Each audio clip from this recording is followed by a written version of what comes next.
Good morning, students. Good morning, all of you.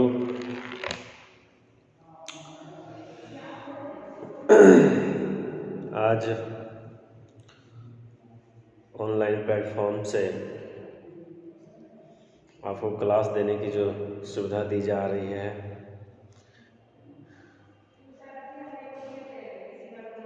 ये corona की वजह से हो रही है। आज जो हमारा टॉपिक है, जो हम पढ़ने वाले हैं, वो है हमारा, आप देख सकते हैं, क्लास ट्रांजैक्शन, क्लासरूम ट्रांजैक्शन। ये क्लासरूम ट्रांजैक्शन होता क्या है, इसके मीनिंग क्या है, बीएड कोर्स के अंतर्गत इसे देने का अर्थ क्या है, इससे क्या फायदे हैं, और इस एक्टिविटीज़ के माध्यम से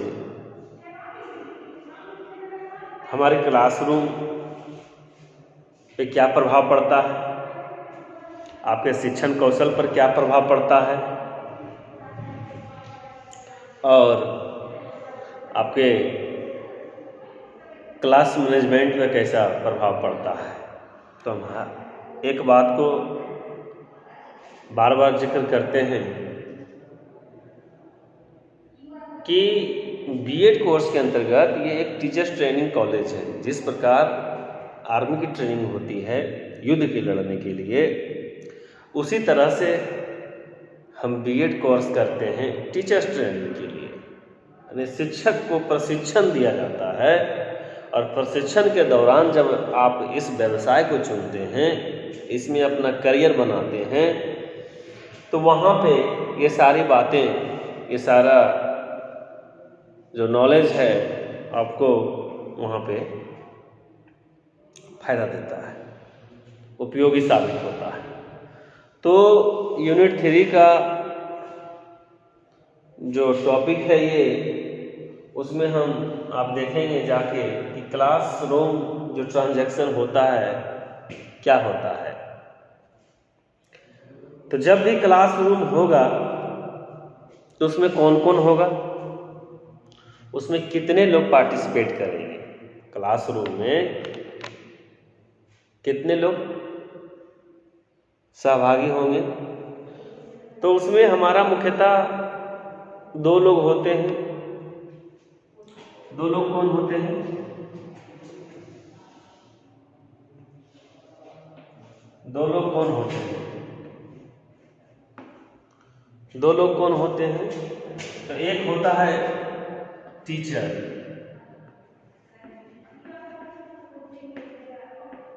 एक होता है टीचर, एक जो हमारा होता है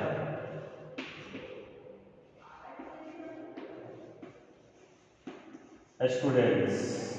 क्या होता है, जब हम क्लासरूम ट्रांजैक्शन की बात करेंगे तो उसमें जो हमारा होता है, आखिर हमें ये जानना पड़ेगा ना कि इस टॉपिक को देने का जो मीनिंग है, अर्थ है, तात्पर्य है, क्या है।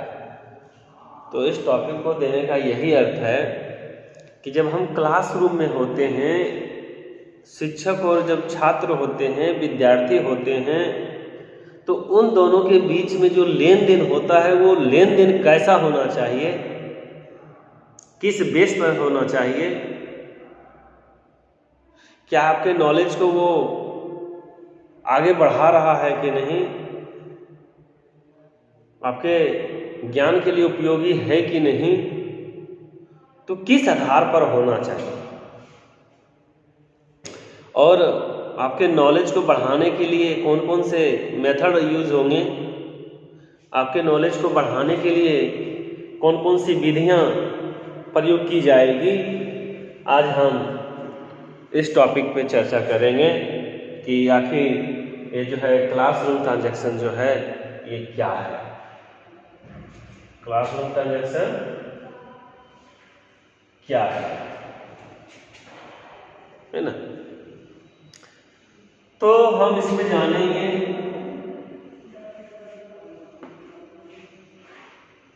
ये जो है हमारा, इसका क्या काम है, और ये जो हमारा है स्टूडेंट,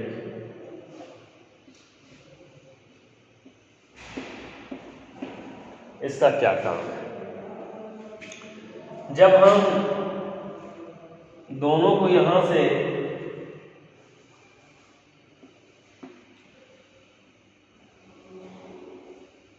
जब हम मिलाएंगे तो क्या होगा, यहां पे क्या होगा, लर्निंग होगा। क्या होगा, लर्निंग होगा। तो टीचर का काम है, टीचर का कार्य है, टीचर की रिस्पॉन्सिबिलिटी है कि जब वो शिक्षण के लिए जाते हों तो उनके शिक्षण में कोई त्रुटि नहीं रहे। तो हम इस टॉपिक के माध्यम से अपने क्लासरूम में जब जाएंगे तो टीचर का जो रिस्पॉन्सिबिलिटी होती है वो क्या होती है, बच्चे से प्रश्न पूछना, बच्चे उनका आंसर दे, बच्चे को हम मोटिवेट करें, बच्चे को हम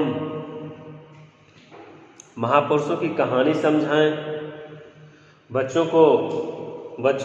में जो विफलताओं का जो प्रेशर होता है, जो असफलताओं का जो प्रेशर होता है, उसको दूर करने में हम सहायता करें। और हम कुछ ऐसे एक्टिविटीज़ करें जिसके माध्यम से बच्चों में क्या आए, कॉन्फिडेंस आए। तो वो जो एक्टिविटीज़ होगा वो किस बेस पर होगा, आप स्वयं करेंगे, टीचर स्वयं करके दिखाएगा, या स्टूडेंट जो होते हैं वो स्वयं करके दिखाएंगे। तो जब हम इधर से टीचर जब एक्शन करेगा तो उसका रिएक्शन होना चाहिए। उसका रिएक्शन कौन करेगा, स्टूडेंट करेगा। और जब दोनों आपस में लेन देन का जब कार्य करेगा तो उसका जो निकलेगा, निष्कर्ष निकलेगा, वो क्या निकलेगा, उसका निष्कर्ष निकलेगा कि लर्न होगा। आखिर इस कोर्स के अंतर्गत जितनी सारी बातें हम चर्चा कर रहे हैं उसका एक ही उद्देश्य है, सीखना। और जब हम सीख जाते हैं तो उसको क्या करते हैं, आगे हम ट्रांजैक्शन करते हैं, लेन देन करते हैं। तो लेन देन हम जब करेंगे तो किसके अंदर चेंजिंग आएगा, परिवर्तन किसके अंदर आएगा, स्वाभाविक है वो छात्र के अंदर आएगा, विद्यार्थी के अंदर वो परिवर्तन आएगा। और जब परिवर्तन आएगा तो समझ लीजिए कि आपके शिक्षण कौशल में जो प्रभावशीलता है, जो इफेक्टिव जो हम कहते हैं, वो दिखाई देगा जब बच्चे आपके प्रोग्रेस करेंगे। तो क्लासरूम ट्रांजैक्शन जो हमारा आज का टॉपिक है उसका एक ही उद्देश्य है कि क्लासरूम के अंदर शिक्षक के द्वारा जो लेन देन हो, जो वार्तालाप हो विषय वस्तु को लेकर, कंटेंट को लेकर, वो कैसा होना चाहिए। तो हम कह सकते हैं कि इसमें बच्चों को हम सीखने के लिए प्रोत्साहित कर सकते हैं। क्या कर सकते हैं, सीखने के लिए प्रोत्साहित कर सकते हैं। और सीखने के लिए क्या करना पड़ेगा, कुछ एक्टिविटीज़ के द्वारा भी हम इन्हें सिखा सकते हैं। और परंपरागत जो सोच होता है, जो ट्रेडिशनल हम कहते हैं, उस परंपरावादी रूढ़िवादी विचार से हटकर हमें एक नए तरीके से सोचना है, एक नए तरीके का विकल्प बनाना है, बच्चों को प्रेरित करना है।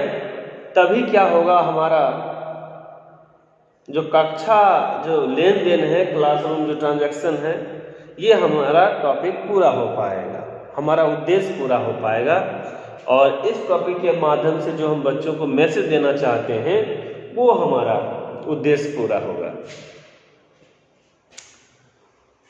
तो इसमें हम देख सकते हैं कि किन किन बातों को ध्यान दिया जाता है। इसमें कहा जाता है कि हर बच्चे के साथ सतत और सक्रिय जुड़ा होना चाहिए। इस क्लासरूम यानी वर्ग या कक्षा लेन देन के अंतर्गत कहा जाता है, इस टॉपिक को पढ़ाने के अंतर्गत जब हम इनके बारे में चर्चा करेंगे तो उसी के अंतर्गत जिन जिन बातों को आपको ध्यान रखना है उस के अंतर्गत हम पाते हैं कि हर बच्चे के साथ सतत और सक्रिय जुड़ा रखना चाहिए। सतत मतलब क्या होता है, क्या अर्थ होता है? सतत यानी कि लगातार, ऐसा नहीं हो कि उसके साथ जो हम एक बार अच्छी अच्छी बातें कर लिए, एक बार समझा दिए तो उनकी परेशानी खत्म हो गई, वो समझ गए। जी नहीं, आपको उनके साथ जो है जुड़ाव, लगाव बना के रखना है ताकि कोई भी प्रॉब्लम आपसे वो शेयर कर सके। और आपकी रिस्पॉन्सिबिलिटी होती है कि आप उनकी समस्याओं को सुलझाएंगे। तो जब आप सक्रिय रूप से अपनी रिस्पॉन्सिबिलिटी को निभाएंगे तभी जाकर इस टॉपिक का उद्देश्य पूरा होगा। उसके बाद है कि कक्षा में आपकी भाषा को लेकर यदि कोई समस्या है, बच्चे यदि नहीं समझ पा रहे हैं तो उनके मातृभाषा जो है उनमें आप पढ़ाने का प्रयास करें, उनको समझाने का प्रयास करें। तभी उनके साथ जो है मातृभाषा, घरेलू भाषा, दैनिक जीवन के अनुभव और सामाजिक सांस्कृतिक संदर्भ से संबंधित स्कूल निर्देश की भाषा, विशेष रूप से प्राथमिक कक्षाओं के मामले में होना चाहिए। यानी कि कक्षा लेन देन में सिर्फ हम विषय वस्तु को लेकर नहीं चलेंगे, हमारे आसपास की जो घटनाएं हैं, हमारी जो संस्कृति है, हमारे जो समाज के प्रथा हैं, हमारे समाज के जो रीति रिवाज हैं, उनसे भी हम बच्चों को परिचित करवाएंगे अपने क्लासरूम में। तभी हम कह सकते हैं कि बच्चों को या बच्चों का जो हमारा जो है सर्वांगीण विकास होगा, वो सभी चीज़ पे सोचने के लिए सहमत होंगे। जिस तरह से हम कह सकते हैं कि 1 से लेकर मैट्रिक तक हम सभी विषयों की पढ़ाई करते हैं, उससे एक आप शिक्षक तो बन सकते हैं लेकिन आप विशेषज्ञ नहीं बन सकते, उसका मास्टर नहीं बन सकते। और कब? जब आप एक विषय वस्तु पर गहराई से अध्ययन करेंगे, डिग्री लेंगे, तो आप एक स्पेशल उसके जो है सेपरेट जो है होता है, ब्रांच होता है, उसका आप टीचर बनेंगे।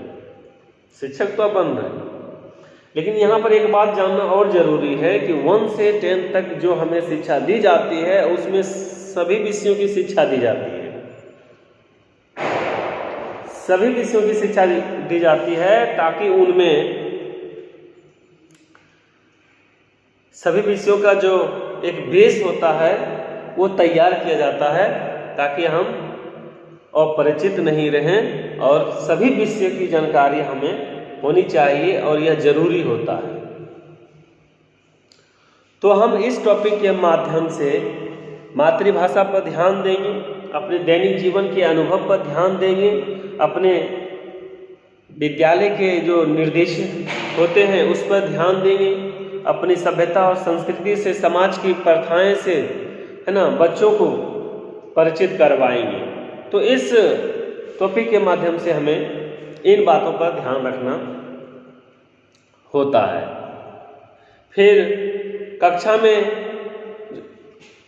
टीचर्स के जो एक्सपीरियंस हैं, न्यूज़पेपर हैं, उनका अवलोकन करना चाहिए, उनका एनालिसिस करना चाहिए। तो बच्चों के साथ जो है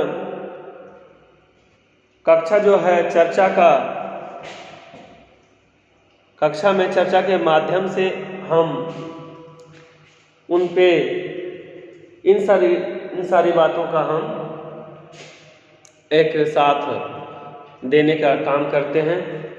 और इस टॉपिक के माध्यम से हमें जो ध्यान रखना होता है, एक तो होता है हमारा मदर टंग, दूसरा होता है हमारा सेल्फ जो एक्सपीरियंस होता है, न्यूज़पेपर होता है, मातृभाषा होता है, हमारा कल्चर होता है, हमारी सामाजिक कस्टम्स होते हैं, जो प्रथाएं होती हैं, उन सारी बातों को भी हम अपने क्लासरूम में बच्चों के साथ लेन देन करेंगे।